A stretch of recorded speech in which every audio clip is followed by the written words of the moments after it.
and fresh water.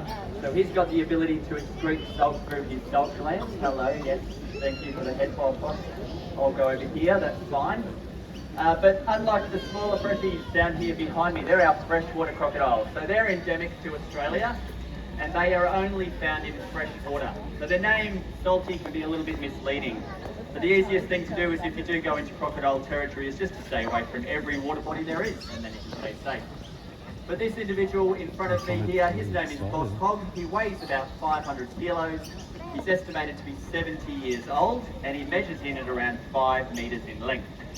So I say approximately a lot there, and that's because Boss Hog was originally a wild crocodile living in the river systems of far north Queensland in a town called Ingham.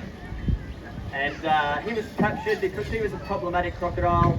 He was taking down cattle every now and then, but the day he took down a Brahman bull that was around $10,000 in value to the farmer was one of his last days up there in the wild. But you know, we're really grateful for those farmers not taking matters into their own hands, because crocodiles were actually nearly killed to extinction before they came protected in the early 70s.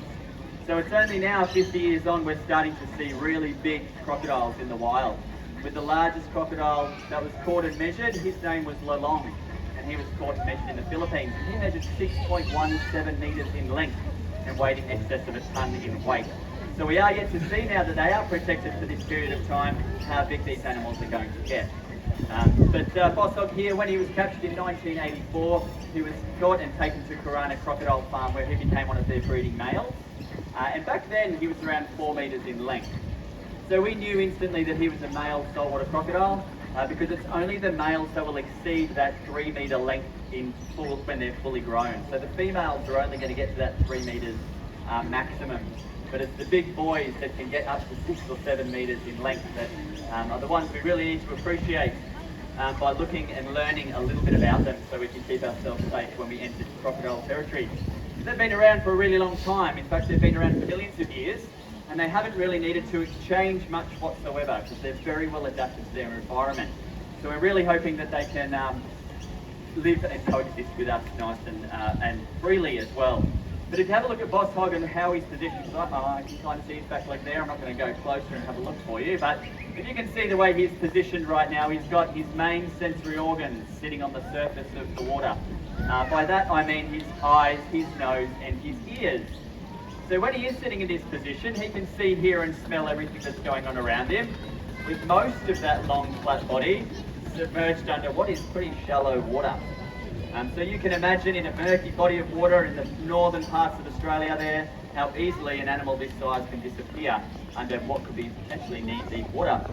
But those nostrils are positioned quite high there.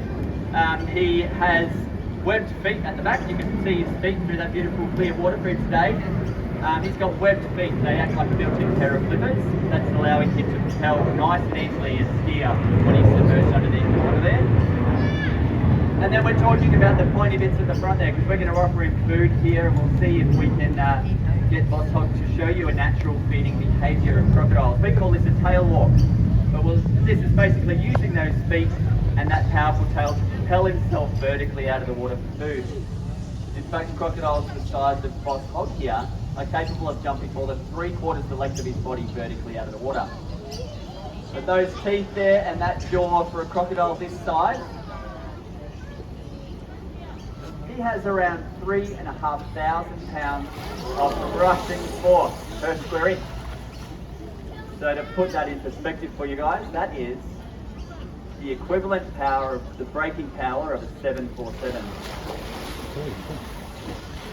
And Boss Hog here could squash the skull of a water buffalo just as easy as you and I could squish a grape between our 2 fingers. So watch him get himself in position there. That tail will come up out of the water. His back feet will be forward to help push off the bottom of the pool. Well done, Boss. We're going to offer him another bit in a short moment there, folks. But watch as he comes to the surface to swallow that food. There is no reason for that. Has anybody tried to swallow something under the water?